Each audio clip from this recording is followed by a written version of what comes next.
गोदगेरी हे नाव वाचूनच माझ्या आतमध्ये एक प्रचंड ज्ञानाची मंथनाची स्थिती निर्माण झाली की या गावाला गोदगेरी ही नाव का दिलं असेल. प्रत्येक गावाला नाव पडताना त्याच्या मागे काहीतरी भौगोलिक कारण असतं किंवा एक कर्तृत्वाचं कारण असतं. मग गोदगेरीमध्ये काय, तर माझ्या आतल्या तत्वाने मला सांगितलं, अरे गोद म्हणजे कुस आणि गिरी म्हणजे पर्वत. या डोंगराच्या कुशीमध्ये जे गाव वसलेलं आहे आणि या गावातल्या रहिवासींना त्या कुशीमध्ये जे सापडलेलं आहे ते गोदगिरी.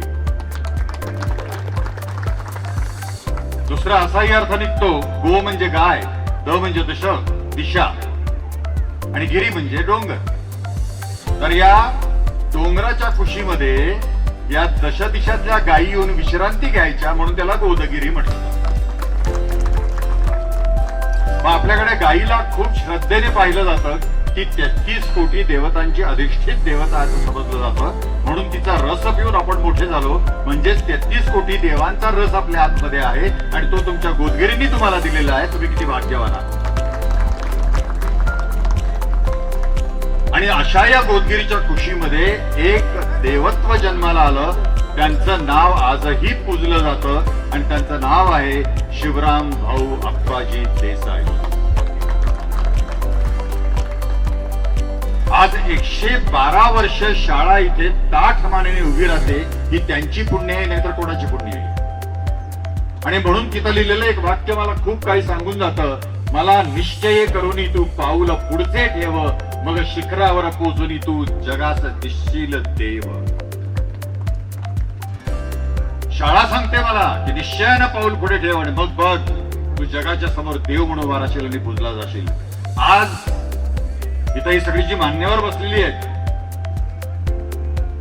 यातले कितीतरी जण या शाळेमध्ये शिकून मान्यप्रत झालेली आहेत. म्हणजे तुमच्या आमच्या लेखी देव झालेली आहेत. शाळेने केलं की नाही त्यांना देव, आपण मानतो की नाही त्यांना, म्हणून आज ते मान्यवर म्हणून वरती आहेत. पण माझी अशी श्रद्धा आहे स्वतःची की संबंध या चराचरामध्ये जे ईश्वरी चैतन्य ओतप्रोत भरलेलं आहे, आत्म्यांच्या कणाकणाकणाने भरलेलं आहे, ते चराचरातलं शिवचैतन्य तुमच्या माझ्या आतमध्ये आत्म्याच्या रूपानं स्थित आहे. म्हणून तुम्ही आम्ही सगळे एकच आहोत, द्वयी नाही आहोत. म्हणून हे जरी मान्यवर असले आणि हे मान्यवर वर बसलेले असले आणि तुम्ही सामान्य म्हणून खाली बसले असं जर तुम्हाला वाटत असेल तर तुम्ही सामान्य नाही आहात. कारण तुम्ही सामान्यांनी यांना मान्य केलं म्हणून हे मान्यवर आहे. त्याच्यात मी पण आलो. तुम्ही मान्य केलं म्हणून मी वर आहे, मान्यच केलं नसलं तर. म्हणून तुम्ही जो मला मान दिलात त्याचा अंतःकरणामध्ये मी सन्मान करतो आणि तो तुम्हाला परत प्रदान करतो. म्हणून मी तुमचा ऋणी आहे. माझा नमस्कार स्वीकार करा. आज आपण मराठी भाषेमध्ये जिथे आपण विद्या घेतो, विद्येचं दान घेतो, त्याला शाळा म्हणतो. बरोबर आहे. याला शाळा का म्हणतात? मी अनेक शिक्षकांना विचारलं पण शिक्षकांनी मला आजपर्यंत उत्तर दिलेलं नाहीये की याला शाळा का म्हणतात. दुसरी महत्वाची गोष्ट अशी आहे, आपण मराठी भाषिक आहोत म्हणून मी सांगतो. थोडं शाळेकडे नंतर येतो, परत आता मराठी भाषेवरती येतो. मराठी भाषा बोलणारे आपण किती पुण्यवान आहोत तुम्हाला माहिती नाहीये. आपण अनंत जन्माची पुण्याई केलेली आहे म्हणून आपला जन्म मराठी भाषेत झालाय, ना तर झाला नसता. आणि याचं सगळ्यात मोठं उदाहरण म्हणजे ज्या ओमला आपण निश्चय मानत असतो त्या ओमच्या ज्या 3.5 मात्रा आहेत त्या या मराठी भूमीतच येऊन कार्य करून गेल्या आणि त्यांचं नाव आहे निवृत्ती, ज्ञानदेव, सोपान आणि मुक्ताबाई. या ओंकाराच्या 3.5 मात्रांना असं का वाटलं की आपण मराठीतच जन्म घ्यावा, दुसऱ्या भाषेत का नाही? कारण मराठी हा शब्द जर तुम्ही उलटा वाचा मराठी, उलटा वाचा ही राम. ज्या ठिकाणी राम आहे ती आपली भाषा आहे. मग माझ्या भाषेमध्ये जर राम आहे तर माझ्या बोलण्यामध्ये राम आहे, माझ्या जगण्यामध्ये राम आहे, माझ्या ऐकण्यामध्ये राम आहे, म्हणून माझ्या जगण्यात सुद्धा आणि जीवनामध्ये सुद्धा राम आहे. म्हणून जेवणाला जर चव नसेल तर आपण म्हणतो जेवणात राम नाहीये. मग माझ्या जीवनामध्ये जर राम नसेल तर मी काय म्हणेन, माझ्या जीवनात पण राम नाहीये. पण भाग्याने मराठीमध्येच राम असल्यामुळे माझ्या जगण्यात सुद्धा राम आहे, लक्षात घ्या. आणि म्हणून आपण मराठी भाषेचे अत्यंत ऋणी असले पाहिजे. मराठी भाषा आपल्या मुलांना का शिकवली पाहिजे, या शाळेमध्ये का घातलं पाहिजे? कारण शाळा आपल्याला जी गोष्ट देत नाही ती आई त्याला देत असते. जन्मल्यानंतर एका तरी मातेने मला सांगावं की आई म्हणून तिला शिकवावं लागलंय का? नाही. जे बाळ पहिल्यांदा रडतं ते मराठीतलीच बाराखडी घेऊन जन्माला येतं. म्हणून ते रडताना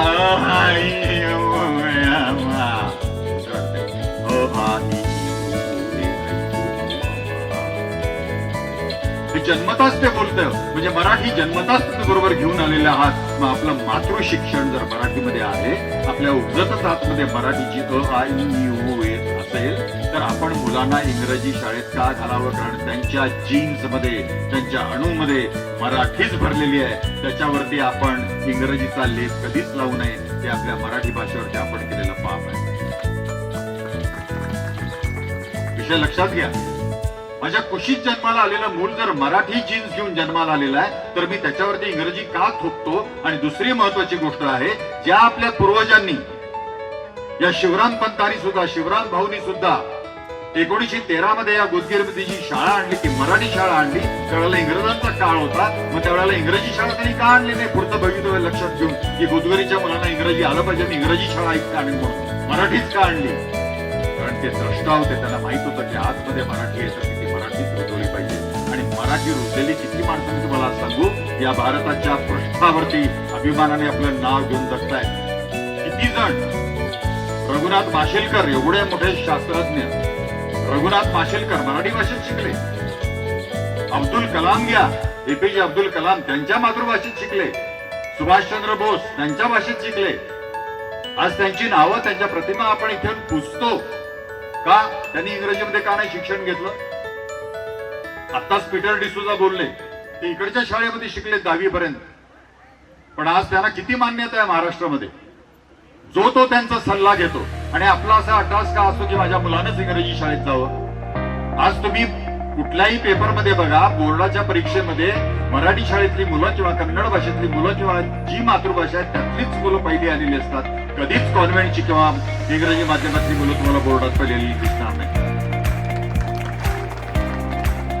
मग लक्षात घ्या, ज्या इंग्रजांना पळून जाण्यासाठी आपल्या शिवराम पंतांपासून पूर्वीचे सगळे दिग्गज मंडळींनी आपल्या आयुष्याची, आपल्या संसाराची राख रांगोळी केलेली आहे, घरदारा अशी फेकून दिलेले आहेत. आणि त्या इंग्रजांना सांगितलं चले जाव म्हणून.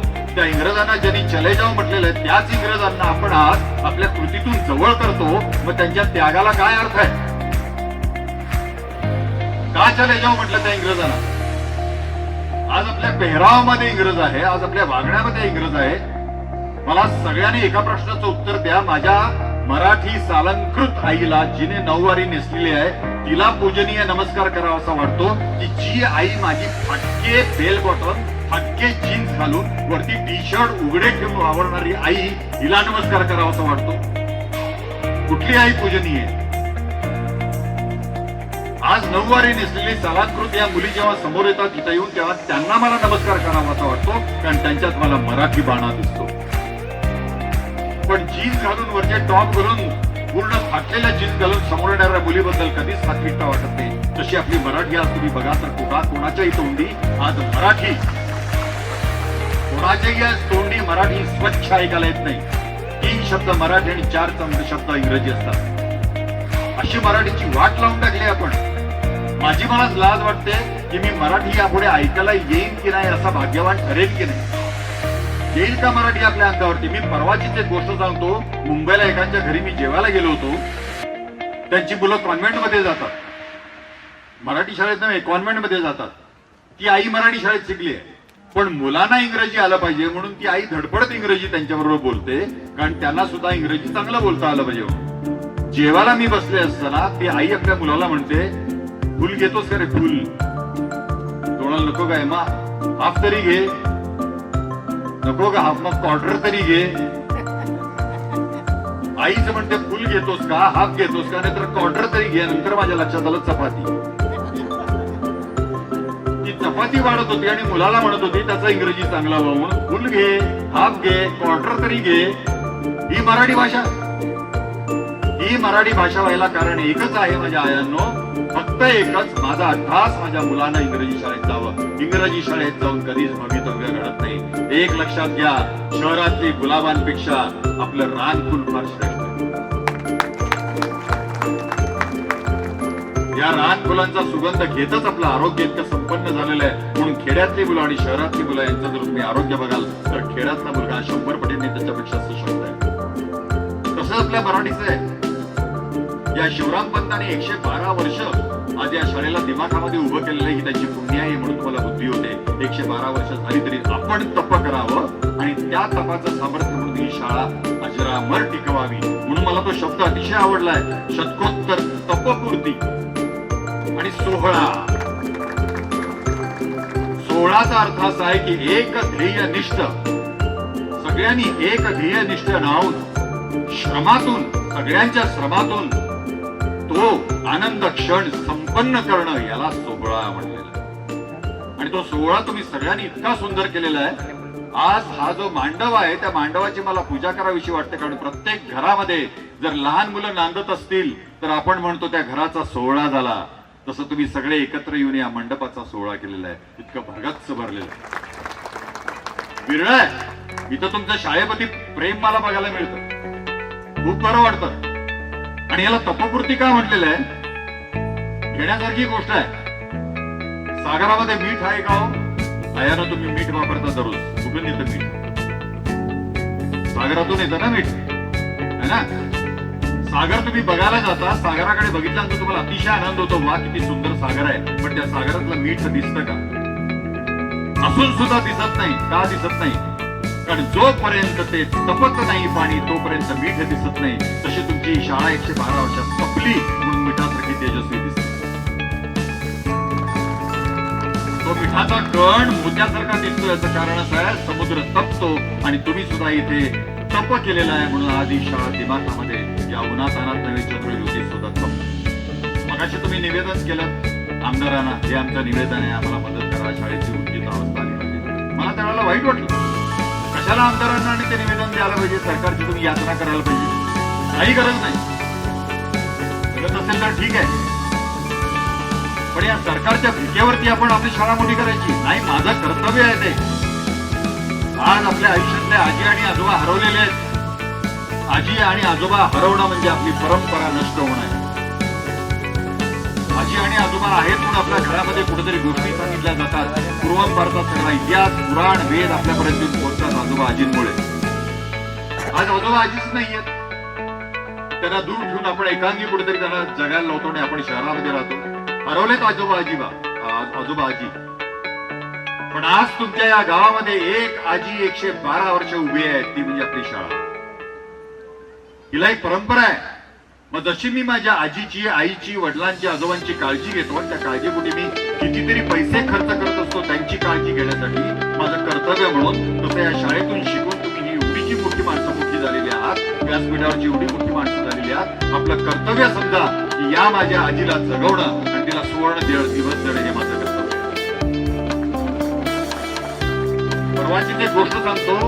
आमच्या इथे आमच्या कॉलेजने, JSS कॉलेजने विद्यार्थ्यांचा मेळावा भरवला होता आणि कुठेतरी गिनीज बुक मध्ये त्याच्या नावाची नोंद झाली असं मला कळलं. तिथं मला सुद्धा बोलवलं होतं आणि प्रमुख वक्ता जसं तुम्ही आज मला बोलवलं तसंच तिथे बोलवलं होतं प्रमुख वक्ता. बोलता त्या जेव्हा कॉलेजच्या आठवणी माझ्या निघायला लागल्या तेव्हा माझ्या डोळ्यातून आपसूक पाणी यायला लागलं आणि आतून माझा एक आवाज त्या सगळ्यांना निवेदन करण्यासारखा बाहेर पडला. तो असा, कारण मित्र म्हटलं आणि मैत्रिणींनो, या कॉलेजचे आपल्यावरती खूप ऋण आहेत. या ऋणामुळे आज आपण कुठेतरी समाजामध्ये मोठं स्थान घेतलेलं आहे. पण त्या कॉलेजच्या प्रती ते ऋण निर्देश नुसतं करून उपयोग नाहीये. आज या सोहळ्याला हजर राहून दुपारी जेवून जाणं आणि टाळ्या वाजवणं यासाठी आपण आलेलो नाही आहोत, तर या शाळेचे ऋण फेडण्यासाठी आलेलो आहोत. म्हणजे ऋण आपण कसे फेडू? मला एकच याच्यावरती उपाय दिसतो, तो मी तिकडे बोललो. पीटर डिसूजा हा तो उपाय आहे.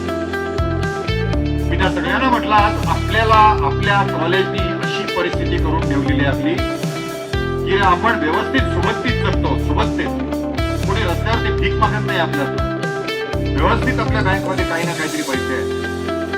आज इतक्या वर्षानंतर आपला हा सगळा सोहळा संपन्न झालाय तर मला असं वाटलं पाहिजे मी माझ्या खात्यातून 5,000 रुपये आज माझ्या शाळेला देऊ शकतो. 5,000 रुपये मी माझ्या या कॉलेजला देऊ शकतो. तर आज किती जमतात बघा.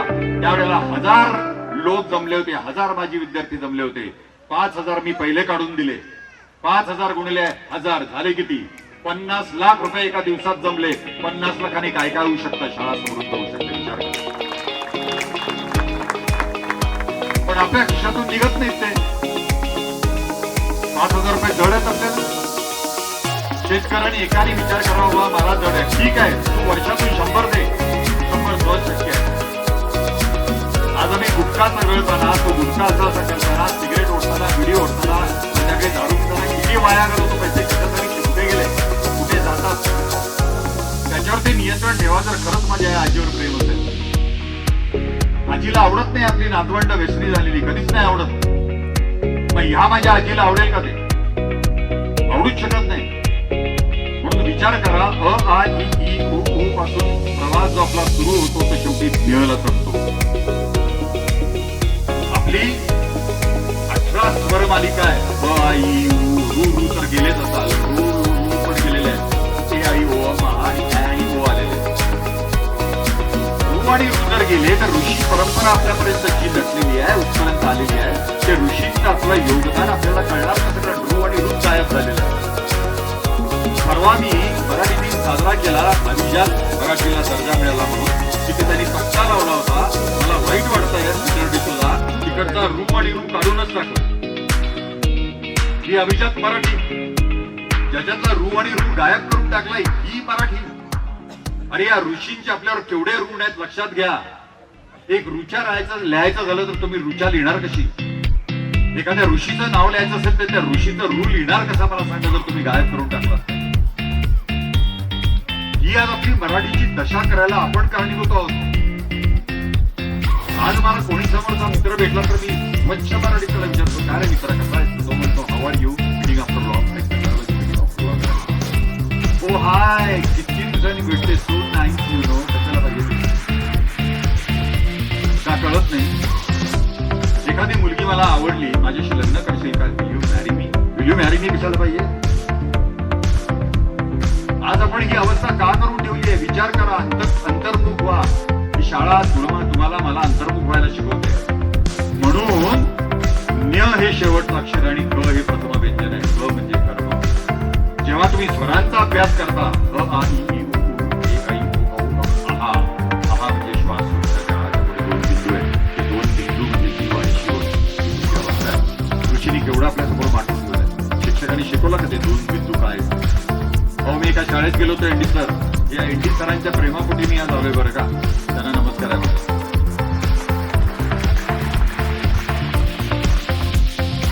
एनडी सर मी एका शाळेत गेलो होतो असूच्या. वरील सिरियल मध्ये काम करणारे प्रसाद पंडित असू गावामध्ये अंकुबाई माझ्या शाळेत त्या म्हणून मला घेऊन गेले. ग म भ न शिकवत होती ती बाई. ती बाई विद्यार्थ्यांना ग म भ न शिकवत होती. विचार करा. मी विचारलं तुम्ही अ आ इ ई उ ऊ ए ऐ ओ औ आहा असं न शिकवता ग म भ न का शिकवता हे मला सांगा. मी पण ग म भ न शिकवतो. त्या शिक्षकाने मला उत्तर दिलं काय माहित नाही तर आम्हाला असं शिकवलं म्हणून. हे उत्तर शिक्षकांनी द्यायचं? ग म भ नचा अर्थच माहित नाही. का विद्यार्थ्यांमध्ये ग, का विद्यार्थ्यांमध्ये म, का विद्यार्थ्यांमध्ये भ आणि का विद्यार्थ्यांमध्ये न रुजवला पाहिजे हे जर शिक्षकाला माहित नाही तर तुम्ही त्यांना ग म भ न गिरवायला शिकवलं नाहीच पाहिजे.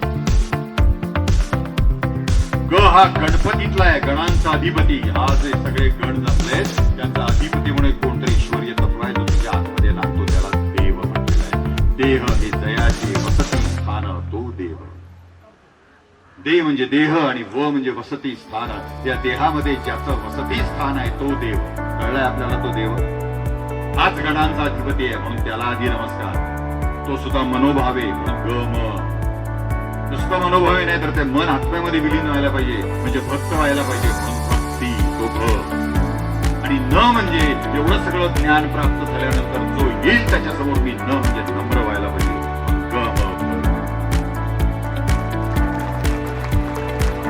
किती शिक्षकांनी हा अर्थ शिकवलाय शाळेमध्ये? शाळा आपल्याकडे ही अपेक्षा असते. म्हणून मी मगाशी म्हटलं की याला शाळा का म्हणतात? शा म्हणजे शाश्वत आणि ळ म्हणजे अद्वैत. ळ हे अक्षर जर तुम्ही बघाल तर दोन्ही असे आहेत, हे बरोबर की हे बरोबर, ह्याच्यासारखंच हे तू आणि मी तोच, तू तोच तुम्ही असं शिकवणारी जी शाळा. किती सुंदर अर्थ आहे शाळेमध्ये आणि हा शाश्वत अर्थ आपल्याला शाळा देते. एक विचार करण्यासारखी गोष्ट आहे मित्रांनो. आपण शाळेमध्ये विद्या घ्यायला येतो की शिक्षण घ्यायला येतो? आई वडील आपल्याला विद्या घे म्हणून पाठवतात की शिकून ये म्हणून सांगतात, शिक्षण घे म्हणून सांगतात. काय सांगतात? शिकायला जा म्हणजे शिक्षण घे, बरोबर आहे. मग आम्ही त्या मुलांना शिक्षणार्थी का म्हणत नाही, विद्यार्थी का म्हणतो? एवढा विरोधाभास आहे. विचार करा, सगळे विचार करा. मी त्याला शिक्षणार्थी म्हणत नाही, त्याला विद्यार्थी म्हणतो. म्हणून तो उपजीविकेचीच विद्या शिकतो, जगायचं शिक्षण घेतच नाही. कारण शी म्हणजे शिव आणि क्षण, शिक्षण म्हणजे क्षण. क्षण आहे आपलं प्रत्येक आयुष्य क्षणांचा, आणि या क्षणाच्या आयुष्याला आपण शी करणं म्हणजे शिवमय. शिवमय म्हणजे कल्याण. कल्याण आपल्या आयुष्यातला प्रत्येक क्षण हा कल्याणकारी कसा करावा हे जी शिकवते आणि जी देते ते शिक्षण. आणि असं एक कल्याणकारी कर्म क्षणांचं पूर्ण कल्याणकारी कसं करायचं याचं कर्म जो करतो तो शिक्षण. किती सुंदर शब्द आहे. असं शिकवल्या नाही, सिलेबस मध्ये नाही. सरकारने एक सिलेबस आपल्याला आपण दिलेला आहे, त्या सिलेबस प्रमाणे मी शिकवते, मी शिकवतो. अरे पण हे मुळातलं शिक्षण आहे ना, तर माझ्या आतमध्ये ते रुजू होईल. आज ही सगळी मंडळी शिक्षण घेऊन आलेली आहेत, म्हणजे शी म्हणजे कल्याणकारी, शिवमय. आणि प्रत्येक क्षण त्यांनी समाजाच्या कल्याणासाठी वेचलेला आहे, म्हणून ते आज मान्यवर म्हणून वरती बसलेले.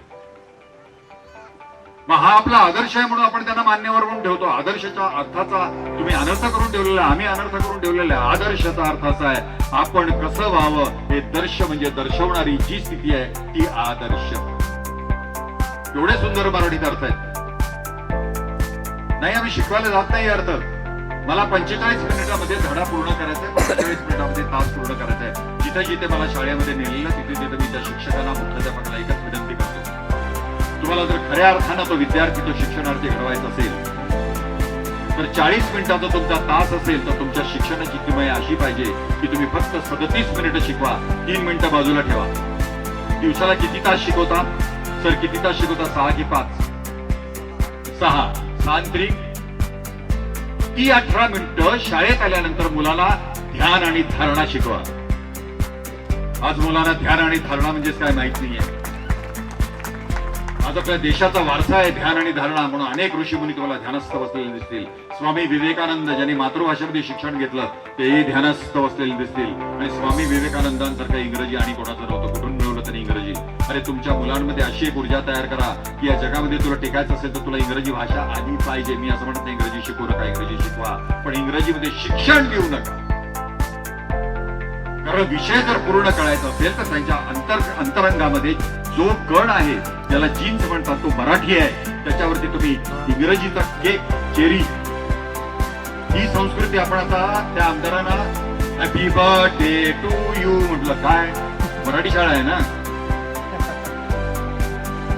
मग हॅपी बर्थडे टू यू कशाला? तुम्हाला परमेश्वर उदंड आयुष्य देव. माझी अशी इच्छा आहे की तुमची कारकीर्द अशी उदंड करो की प्रत्येकाने तुमचा हेवा करा. का मराठीत म्हणू शकत नाही? अरे मी मुलीला जर आय लव्ह यू म्हटलं तर माझं तुझ्यावर प्रेम आहे म्हटलं तर भावलं नाही. तो आय लव्ह यू सुद्धा म्हणता येत नाही म्हणतो. का पूर्वी कसं प्रेम व्यक्त व्हायचं इंग्रज यायच्या आधी? नव्हती प्रेम घडत होती की? पण आज अशी अवस्था झालेली आहे. मग त्या केक वरती जो चेरी आहे तो चेरी नका ठेवू इंग्रजीचा. आज माझी चुलीवरची भाकरी खूप मोठी आहे. हा केक जेवढा मला पोचत नाही तेवढी एक भाकरी आईच्या हातची मला पोचते.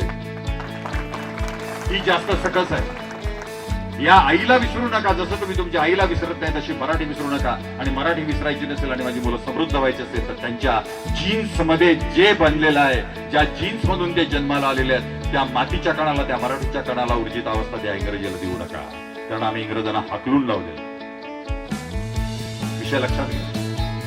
ही केक कापण्याची आपली संस्कृती आहे. विचार करा सर, तुम्ही केक वरती काय फिरवता? सुरी फिरवता. म्हणजे वाढदिवसाच्या दिवशी मी त्याच्यावरती सुरी फिरवतो. मी कराडला गेलो होतो, कराडला, आणि तिथे माझं व्याख्यान ठेवलं होतं. ज्यांनी व्याख्यान ठेवलं होतं त्यांनी मला आपल्या घरी जेवायला नेलं. त्या दिवशी त्याचा वाढदिवस होता. कळलं का? त्याची 9 वारी साडी नेसणारी आई, 9 वारी लुगडं नेसणारी आई मोटरसायकलवरती बसून, त्याच्या 90 वर्षाची बाई मोटरसायकलवरती बसून घरी आली. कशासाठी माहितीये का? आपल्या मुलाचं औक्षण करण्यासाठी, केक कापण्यासाठी. जेव्हा केक आणला होता त्यावेळेला तिने सांगितलं, पहिलं बाजूला ठेव, केक बिक इथं काय आणायचं नाही म्हणली. अहो दादा मला सांगा, असं ती म्हणते, अहो दादा मला सांगा, हा माझा कुलदीपक नव्ह का? मग त्या केक वरती मी एक ज्योत ठेवायची आणि आजच्या दिवशी त्याची ज्योत वाढावी म्हणून प्रार्थना करायची का त्याच्या आयुष्याची ज्योत मी फुंकून टाकायची? बघा, तुम्हाला हसायला येते पण तुम्हाला पटेल माझा विचार. आपण त्याच्या आयुष्याची वृद्धी मागायची परमेश्वरा, की त्याच्या आयुष्याची ज्योत मालवून टाकायची आणि त्याच्या आयुष्यावर सुरी फिरवायची? नाही हो, ही आपली संस्कृती नाही आहे. ही आपली संस्कृती नाही आहे. याचं कारण आपण आपली मराठी विसरलोय. आपल्या मुलांना आपण इंग्रजी शाळेत घालत चाललो आणि हॅपी बर्थडे टू यू म्हणजे समाधान मानतो. कृपया माफ करा, मी थोडासा स्पष्ट बोलणारा माणूस आहे, पण अंतर्मनाला विचाराल तर तुम्हाला माझे विषय सगळे विचार पडतील. त्या कृपया आपल्या मुलांना इंग्रजी शाळेमध्ये घालावी म्हणजे नम्र विनंती आहे. आणि तिसरी महत्वाची गोष्ट अशी आहे, मगाशी मी सांगितल्याप्रमाणे 50 लाख एका दिवसात JSS कॉलेजमध्ये जमलेले आहेत. त्याप्रमाणे आज जर तुम्ही ठरवलं की माझी शाळा, की माझे ऋण आहे, शाळेचे माझ्यावरती ऋण आहे, ते मला फेडायचे असेल तर आज मगाशी त्या आमदारांनी सांगितल्याप्रमाणे दानपेटीची गरजच नाही. दानपेटीची गरजच नाही. मुख्याध्यापकाकडे जा, आता कोणी संचालक मंडळ असतील त्याच्याकडे जा. आजच्या या भाषणाने मी प्रेरित झालेले, खरंच मला ऋण फेडायचे आहेत, हे माझ्याकडनं 500, हे माझ्याकडनं 1000, हे माझ्याकडनं 5000 द्या. ऐपत असेल तसं द्या. आजच्या आज किती पैसे जमतात बघा. या सोहळ्याचे पैसे बाजूला ठेवा. आणि दुसरी एक गोष्ट सांगतो, आज एवढा जनसमुदाय तुमचा इथे जमलेला आहे, जवळजवळ नाही म्हटलं तरी एक 400-500 लोक तरी निश्चितच असतील, कदाचित जास्त असतील. जेव्हा जेव्हा तुमच्या मुलाचा वाढदिवस असेल, जेव्हा जेव्हा तुमच्या लग्नाचा वाढदिवस असेल, त्या वेळेला बारसा असेल आणि कुठलाही सोहळा असेल तुमच्या घराण्यामध्ये, त्यावेळेला तुमच्या या शाळेची, या आजीची आठवण काढा. आणि तिच्यासाठी जसं खणा नारळाची ओटी देवाला तुम्ही भरता, देव बघितलाय कोणी? देव बघितलाय कोणी? पण या विद्या मंदिरातली विद्या देवता तीच शारदा मी बघितलेली आहे. म्हणून शारदेचा अर्थ असा आहे, शा म्हणजे शाश्वत, र म्हणजे रचना आणि द म्हणजे दर्शवणारी. या शाश्वताची रचना जी दर्शवते ती शारदा. अशी शारदा इथे नांदते, तुम्हाला प्रत्यक्ष ती घडवते आणि तुमच्या जीवनाला सुवर्ण कळस देते. मगाशी त्यांनी म्हटल्याप्रमाणे परीस दगड कोणी बघितलेला नाहीये, पण परिसाचा स्पर्श झाल्यावर सोनं होत असं म्हणतात. मग परीस कोण? व म्हणजे परमेश्वर, ई म्हणजे त्याची इच्छा आणि स म्हणजे सत्य. आपल्या पर असलेला हा ईश्वरी सत्य जो आहे, त्या सत्याचा जर तुम्हाला मला स्पर्श झाला तर आपलं जीवन सोनं होतं. म्हणून परिसाचा स्पर्श झाला की सोनं. सत्य मला आता कळला पाहिजे, तर तो सत्य देव मला शाळा शिकवतो. मग या मंदिरासाठी तुमच्या वाढदिवसाला, तुमच्या मुलाच्या बारशाला, लग्नाला जो काही सोहळा असेल त्या दिवशी एक अमाऊंट बाजूला काढा आणि ती शाळेच्या पत्त्यावर पाठवून द्या. अशी तुमची माझी शाळा जर जगवत राहिला तर शाळेची दुसरी तक्रार जी आज आई वडील करतात, तरुण आई वडील, की मराठी शाळा हल्ली बऱ्या नाही आहेत, तिथे सुखसोयी काय नाही आहेत, इंग्रजी शाळेमध्ये. अहो, इंग्रजी शाळेला फंड बाहेरून येतात, त्यांचा प्लॅन आहे तो संबंध हिंदुस्थान आम्ही नाही सोडून गेलो, पण हिंदुस्थान संपवायला पाहिजे. तर तुम्हाला मॅकवेल नावाचा माणूस आला होता आपल्या पारतंत्र्याच्या काळात, कित्येकांना माहिती नसेल, मॅकवेल नावाचा माणूस आला होता. त्या मॅकवेलला राणीने पाठवलं होतं, जा आणि जा भारताचा अभ्यास कर, कारण आपल्याला भारतावरती राज्य करायचं. त्या मॅकवेलने काय सांगितलं माहितीये? भारतावरती तुम्ही राज्य कधीच करू शकणार नाही आहात. त्याचं कारण असं आहे की जोपर्यंत भारत एकसंघ आहे त्यांच्या संस्कृतीने, तो संस्कृतीचा पाया जोपर्यंत तुम्ही तोडत नाही, मोडत नाही, तोपर्यंत तुम्ही भारतावरती राज्य करू शकत नाही. आणि हा जर संस्कृतीचा पाया तोडला पाहिजे तर आधी त्यांची भाषा तोडा. आज त्या लोकांनी आपली भाषा तोडायचे सर्वतोपरी प्रयत्न केलेले आहेत, म्हणून त्यांच्या शाळेला फंड बाहेरून येतात, त्यांच्या शाळा अद्यावत झाल्या. मग ते जर अशा तऱ्हेने आपली शाळा अद्यावत करतायत तर आम्हा मराठी माणसांचं पहिलं कर्तव्य आहे की माझ्या शाळेला, माझ्या या आजीला मी त्यांच्यासारखंच अद्यावत करेन माझ्या पैशाला. तर तुम्ही खरे मराठी पाईक आणि या शाळेचे पाईक. मरणाची वेळ झाली आहे. आज या मांडवातून निघताना जशी लग्न मांडवातून मुलगी जाताना मी त्या घराला सुखी करेन म्हणून वडिलांना आणि आईला वचन देऊन जाते, तसं या मांडवातून जाताना या शाळेला वचन देऊन जा की यापुढे आम्ही आहोत, काळजी करू नकोस, आम्ही तुला सुखी करेन आणि जगामध्ये समृद्ध करेन. बस तुमच्याकडनं एवढीच अपेक्षा. जय हिंदुस्थान, जय भारत.